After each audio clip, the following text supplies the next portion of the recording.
Ben ritrovati amici di Radio Rossonera, ben ritrovati qui sulla radio, l'editoriale del lunedì che come al solito apre la settimana, una settimana che ci porterà più o meno in zona Milanello, visto che già dal 4 ci saranno i primi test, ci sarà il 7 il raduno e quindi insomma ci avviciniamo, torniamo ad avvicinarci un pochino di più al calcio giocato. Grazie a tutti quelli che sono stati qui con noi la scorsa settimana, grazie a tutti quelli che si sono iscritti e che ci hanno permesso di arrivare a quota 50.000 prima della fine di questo mese di giugno. Insomma, è un buon traguardo, è un bel traguardo, un traguardo mi verrebbe da dire, visto che insomma abbiamo la volontà, anche forse l'ambizione di andare ancora più su e quindi grazie a tutti quelli che magari si sono iscritti e che faranno iscrivere e ci conosceranno ancora di più nel prossimo futuro. Come detto, oggi è anche l'ultimo giorno per chi non vuol perdere lo storico dell'abbonamento, che come sapete da domani, dall'1 di luglio, non ci sarà più l'abbonamento da 0,99. Se volete fare l'abbonamento alla radio dovete fare l'upgrade per non perdere lo storico, oppure altrimenti dal 1 di luglio ricomincerete tutto da capo, diciamo, col conto dei mesi di abbonamento e quindi c'è solo la possibilità di abbonarsi a 2,99. E quindi grazie a tutti quelli che hanno già fatto l'upgrade, che sono stati veramente tanti, e a tutti quelli che lo faranno. Oggi iniziamo col mercato per l'editoriale, poi viaggeremo su questioni riguardanti sempre un po' il mercato, ma anche un po' il bilancio, nella seconda parte, e nella terza un paio di appunti su quello che era stato, diciamo così, il biglietto da visita della proprietà nuova e che invece alla luce dei conti, anzi dei fatti più che dei conti, abbiam capito che le cose non sono andate proprio esattamente come erano state sbandierate all'inizio. Parleremo ovviamente di stadio e comunicazione. Allora, iniziamo con il calciomercato. Beh, insomma, dato per fatto che Ricci è praticamente un nuovo giocatore del Milan, vedremo questa settimana le visite mediche, quindi vi racconteremo come al solito il classico iter Madonnina, idoneità sportiva, firma del contratto, eccetera, eccetera. C'è da risolvere un paio di situazioni su tutte. La prima in uscita, ovvero Malik Thiaw, che vi abbiamo raccontato in esclusiva, in anteprima la scorsa settimana. Vi possiamo dire in questo momento, al 30 di giugno, lunedì, che ancora Malik Thiaw una risposta definitiva al Como non l'ha data, non ha preso una decisione definitiva. Già il fatto che comunque non l'abbia presa in 4, 5, 6 giorni, perché ovviamente noi ve l'abbiamo raccontata che era credo giovedì se non ricordo male, ma insomma la questione era già in essere sul tavolo da qualche giorno, fa un po' propendere per il fatto che il ragazzo non sia propriamente in questo momento al 100% focalizzato su una possibile cessione al Como. Poi le strade del mercato sono infinite e potrebbe dire di sì già da domani, però non è una decisione facile per lui che, diciamo così, al massimo se si fosse visto fuori dal Milan si sarebbe visto in una squadra di Bundesliga o al massimo di Premier League. Insomma, l'offerta del Como è molto allettante per il Milan dal punto di vista economico, per quei 25 milioni di euro che sarebbero una buonissima plusvalenza, perché insomma a bilancio Malik pesa veramente poco, sarebbero quasi 20 milioni di bilancio in plusvalenza. Scusate se parlo così ogni tanto dei giocatori, ma ci tocca, visto che insomma la verità è questa e dobbiamo parlare anche della nuda cronaca, ovvero dei 20 milioni circa di plusvalenza di Malik Thiaw. Su Malik nient'altro da dire, nel senso che l'ho già detto più di una volta in questi giorni, non mi strappo i capelli per nessuno dei nostri centrali, potrebbero partire tutti come potrebbe partire nessuno. Nel senso che nessuno dei nostri è passatemi il termine molto da bara, un brocco conclamato o nemmeno un campione affermato. Sono tutti buonissimi giocatori, chi potrebbe diventare in un prossimo futuro anche un ottimo giocatore, chi magari restare non più di un buon giocatore, però insomma nessuno dei 4 ha dimostrato di magari poter avere le caratteristiche tali da diventare un top assoluto del ruolo, come magari è stato per Tijani Reinders, che infatti è già stato bello che impacchettato. E di questo parliamo nella seconda parte. Ma su Malik Thiaw e in realtà tutto il resto del reparto sono abbastanza cedibili tutti, o meglio, sono tutti importanti, nessuno indispensabile. Fatto salvo che questo è il mio gusto personale, come ognuno di noi ha il proprio gusto personale, al mio gusto personale non avrei ceduto Malik Thiaw come primo So che qualcuno di voi invece è esattamente il contrario, insomma, opinioni rispettabili. La mia è che per Malik abbiamo visto veramente poco di quello che potenzialmente poteva dare, non l'abbiamo fatto rendere al meglio sia dal punto di vista fisico che dal punto di vista tecnico. Non essendo nessuno di questi un campione incredibile, che può magari anche trascendere quello che sono i problemi della squadra e rendere al di là di quelli che sono i problemi della squadra, siccome sono i nostri difensori centrali dei buoni barra ottimi giocatori, non più di questo, per rendere veramente tanto e bene con continuità, devono essere messi all'interno di una squadra che ne può esaltare le caratteristiche. Siccome non sono dei fuori classe assoluti, che magari messi anche in una difesa che fa acqua, comunque riescono a tirare fuori qualcosa di buono, ecco che i nostri difensori, che magari non sono dei fenomeni epocali, sono andati incontro a delle partite non particolarmente belle. Bisogna cercare di guardare oltre quello che è il singolo episodio. Per quanto mi riguarda, non avrei venduto Malik, ma va bene, ma questo non credo che freghi niente a nessuno. Vediamo chi arriverà, se sarà Leoni oppure un difensore più esperto. Max Allegri fa un po' filtrare che non è che si può presentare la prima giornata con un difensore di 18 anni titolare, e ci sta, lecito, e anche per me corretto, nel senso che un difensore di 18 anni non è giusto darlo in pasto subito alla prima giornata e spararlo in campo. Prenderei domani mattina Leoni, sì, è un buonissimo difensore, potrebbe crescere tantissimo. Non dobbiamo fare l'errore di pensare di prendere un giocatore già fatto e finito, visto che praticamente è iniziato in Serie A l'altro ieri. E quindi dobbiamo mettere in una squadra che peraltro dal punto di vista difensivo ha dimostrato delle lacune importanti e che si deve registrare nel corso dei prossimi 2 mesi tanto rispetto a come si è lasciato nel passato. Quindi sarebbe cosa buona e giusta magari anche affidarsi a un difensore centrale esperto, oltre a Leoni. Ecco, magari se ci fosse la possibilità di il reparto farne uscire 2, farne entrare 2, sarebbe già un pochino più equilibrato, cioè con un difensore un po' più esperto, pronto subito, e con lui Leoni, con altri 2 che rimangono nel reparto. Per il resto del calciomercato poco altro da dire, se non che l'affare Granit Xhaka è abbastanza congelato, perché le questioni economiche le conoscete bene, non si riesce ad arrivare a quei 13-15 milioni che sono la base di partenza per il Bayer Leverkusen. Il Milan dal canto suo questi milioni per ora non li vuole mettere per un giocatore che va per i 33 a settembre. Mi dispiace che si faccia ancora qualche ragionamento del genere, perché è una società che dovrebbe aver capito, speravo avesse capito, che ci sono dei milioni che sembra essere, diciamo così, a fondo perduto, perché li metti per un 33enne e in buona sostanza non ti tornano per un cartellino ceduto, ma ti tornano sotto forma di investimento sportivo. Speravo che questo ragionamento si fosse capito, speravo tanto e se lo spero ancora che Igritari riesca a convincere la spesa per Granit Xhaka. Mi tengo la speranza, al 30 giugno per ora ho questa, perché altrimenti ci sarebbe potuto già magari affondare il colpo e portarsi a casa anche Granit Xhaka. Su Yunus Musa anche qui la questione è congelata, perché con il Napoli è andata un po' sfumando l'opportunità di una successione. Vedremo se riusciamo a mettere in piedi qualcos'altro con la Premier, altrimenti ci sarebbe da mangiarsi anche un po' le mani se la questione non andasse troppo in porto, soprattutto alle cifre che aveva messo inizialmente il Napoli.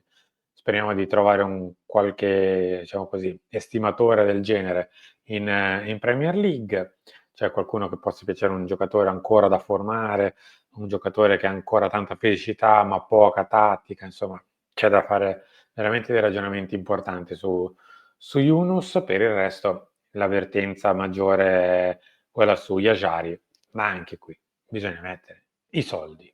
È inutile che facciamo troppi giri di parole, servono i soldi. Tanti, perché sono tanti soldi, si parla di almeno 35 milioni di base fissa, più quei bonus arrivare intorno ai 40. Puoi decidere lecitamente che questo giocatore non li vale e andare da un'altra parte, puoi decidere invece che questo giocatore li vale e vale la pena di fare un'operazione del genere, anche magari perdendo 15-20 giorni a trattare col Bruges.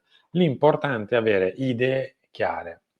Cioè, se Yajari abbiamo idea che possa anche valere un investimento tale, è giusto starci. Altrimenti, per paradosso, domani sarebbe giusto cambiare obiettivo, perché altrimenti rischiamo di andarci a schiantare. Perché il Bruges, l'abbiamo capito, non è una società che col tempo si ammorbidisce. Se quella è la cifra, quella più o meno ottiene. Quindi se pensiamo che riusciamo anche ad arrivare trattando alla cifra che chiede il Bruges, allora è giusto starci. Altrimenti sarebbe anche giusto considerare altri obiettivi. Per quanto mi riguarda, visto che i soldi non sono miei, io prenderei anche lui domani mattina perché è un signor giocatore a centrocampo e permetterebbe di avere un centrocampo non so se più forte o più scarso dell'anno scorso, sicuramente più logico, quindi costruito con una certa logicità, quindi con magari Xhaka e Ricci in mezzo, con Fofana, con Loftus-Cheek a fare le mezzali, l'altra mezzala Yajari, insomma avrebbe un centrocampo i suoi, diciamo così, ruoli coperti con persone, giocatori che hanno già ricoperto quel ruolo e quindi sarebbe già un surplus di novità. Per quanto invece chiudiamo il discorso mercato perché voglio andare al resto, le punte, credo che sia un discorso più riferito a una seconda parte del mercato. Non è questo il momento. Il momento principale del mercato del Milan a inizio luglio è il centrocampo. Per le punte se ne parlerà tra poco, ma non è una questione di tra pochissimo. Il nostro centrocampo merita e meritava un'attenzione che gli viene data in questo momento, visto che è stato completamente falcidiato dalla scorsa gestione, che poi è più o meno la stessa di adesso, però questo è. Vado alla seconda parte. Le bugie a gambe corte, per un semplice motivo molto veloce. C'era stato detto dall'amministratore delegato del Milan che non ci sarebbe stata la necessità di cedere un big, in quel caso Tijani Reinders, per questioni di bilancio. Poi, siccome il Milan aveva bisogno di fare il terzo utile consecutivo, il terzo verde di bilancio, cosa che poteva anche non fare, perché insomma, se il Milan avesse fatto meno 25 milioni, non è che domani mattina portava i libri in tribunale, tutt'altro, poteva tranquillamente stare e crescere tranquillamente con le proprie gambe, stare in piedi con le proprie gambe, eccetera, eccetera. Non era una questione di sostenibilità vendere Tijani Reinders, è una questione di volontà, cioè venderlo in questo momento per andare in verde, perché questo, la cessione di Reinders ci ha permesso di andare addirittura probabilmente sopra il pareggio di bilancio, ci permette in questo momento, secondo quello che invece pensa una parte della società, cioè quella non sportiva, che era il momento giusto per venderlo, per massimizzare quello che era il valore del giocatore, come vi ho raccontato la scorsa settimana. Questa è stata un po' la volontà della società, cioè siamo arrivati a un punto nel percorso di Reinders che meglio di così, secondo la società, non poteva fare. E quindi avrebbe fatto sicuramente peggio di questa stagione, a livello di numeri, di gioco, di quello che volete, e quindi era giusto il momento per cederlo. Discorso molto utilitaristico, mi verrebbe quasi a dire industriale, cioè far sì che i giocatori siano praticamente quasi una sorta di macchine, ma l'abbiamo visto anche nel recente passato cosa succede, ovvero quando un giocatore si pensa che non possa essere più utile, o lo si cede per monetizzare al massimo, o si cerca di mandar via, come è stato fatto in altre circostanze, anche in malo modo, anche trattando male i giocatori, anche facendo cose che una società in teoria non dovrebbe fare, vedi Mike Maignan. Ma le logiche che stanno all'interno del Milan purtroppo ormai le conosciamo perché gli esempi sono veramente tanti, sono più di una decina di giocatori trattati come se fossero puramente delle macchine industriali che fin quando servono bene, fin quando non servono più, via, male, trattati come pacchi postali.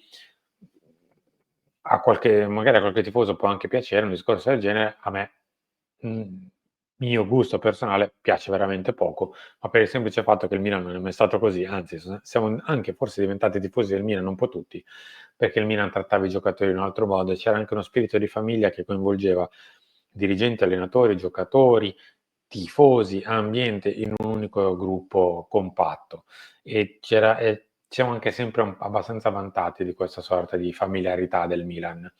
Però capisco che in questo momento storico le cose siano completamente cambiate e ci prendiamo questo. Però, insomma, come detto, le bugie hanno abbastanza le gambe corte e quindi a un certo punto Reinders è stato ceduto per non necessità, nel senso che il Milan andava a gamba all'aria, ma per necessità di avere il terzo utile consecutivo. È innegabile, perché il Milan era sotto, con Reinders è sopra. È questione di matematica, di pura semplice matematica elementare. In questo caso non serve neanche aver fatto chissà quale studi ad Harvard per fare meno 25 più 57, ovvero più quelli che sono 20, 26, 27, quelli che sono. Va bene, andiamo avanti. Chiudiamo con il discorso finale. Due certezze c'erano state date quando Redbird è arrivato, meglio tre, che si sarebbe andato in continuità aziendale con Elliott e più o meno non è stata smentita la cosa, anche perché più o meno i dirigenti sono rimasti gli stessi in ogni ambito, sia dal punto di vista del comando, sia dal punto di vista di chi ha magari avuto dei ruoli di primo vertice, magari non quelli che conosciamo di primo pelo, quindi di primo livello, quindi chi è a capo di comunicazione piuttosto che marketing, piuttosto che commerciale, eccetera, eccetera. Siamo rimasti tutti inalterati. E la seconda e la terza questione erano: Redbird cambierà la comunicazione del Milan introducendo una vera e propria media company, e la terza avrebbe aiutato allo sviluppo e alla costruzione dello stadio. Ora, se dal punto di vista della comunicazione credo che ce ne siamo resi tutti conto, la media company è stata una fregnaccia, perché non c'è stato neanche il tentativo di mettere in piedi qualcosa di diverso, perché la comunicazione del Milan è rimasta tale, così com'era è stata, anzi forse addirittura è peggiorata, soprattutto per quanto riguarda il rapporto con i tifosi, visto che la maggior parte dei tifosi non si riconosce in questo Milan, si riconosce nel Milan e nell'essere tifoso del Milan, ma non si riconosce in questo Milan, che in questo momento fa il Milan. In questo momento storico, diciamo così, la comunicazione del Milan è abbastanza... Non, non sto parlando di chi fa l'addetto alla comunicazione, sto parlando di un livello un po' più alto. Sto parlando proprio di come viene gestito e raccontato il Milan. Insomma, la media company che era stata sbandierata anni fa non c'è mai stata, semplicemente.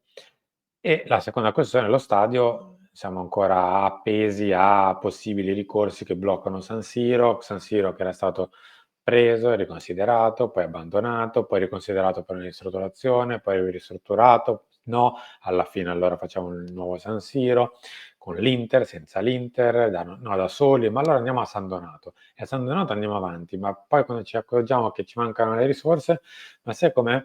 Proviamo a farlo insieme con l'Inter a San Siro, però a San Siro c'è il ricorso. Insomma, la politica milanese magari avrà avuto anche la sua il suo grandissimo impatto, anche negativo sulla vicenda, e devo dire che insomma non ha fatto sicuramente una bellissima figura. Ma è Redbird in sé, che era venuta con le stimmate di chi ha fatto stadi a destra e a sinistra e veniva a portare le sue conoscenze per costruire un nuovo stadio per il Milan, ecco, al 30 giugno del 2025, a fine della stagione del 25, siamo ancora in alto mare, anzi, e anche in questo caso i due capisaldi di Redbird si sono dimostrati essere qualcosa di veramente poco consistente. Capiremo in prossimo futuro se ci sarà un cambio di rotta. Non mi sembra onestamente, anche perché chi in questo momento è stata messa a capo della comunicazione del Milan, ad esempio, non si è nemmeno pressoché presentata e non sappiamo nemmeno cosa pensi della comunicazione del Milan. Vedremo, aspettiamo di sapere cosa sarà, ad esempio, al lato comunicativo. Diciamo che il buongiorno non si vede dal mattino da questo punto di vista. Io ho finito qui, ci ritroviamo tra poco per obbligo di riscatto per le ultime di calciomercato, poi come al solito ci ritroviamo per l'Ance Talk di questa settimana. Grazie ancora per essere stati qui con me, ci vediamo tra poco.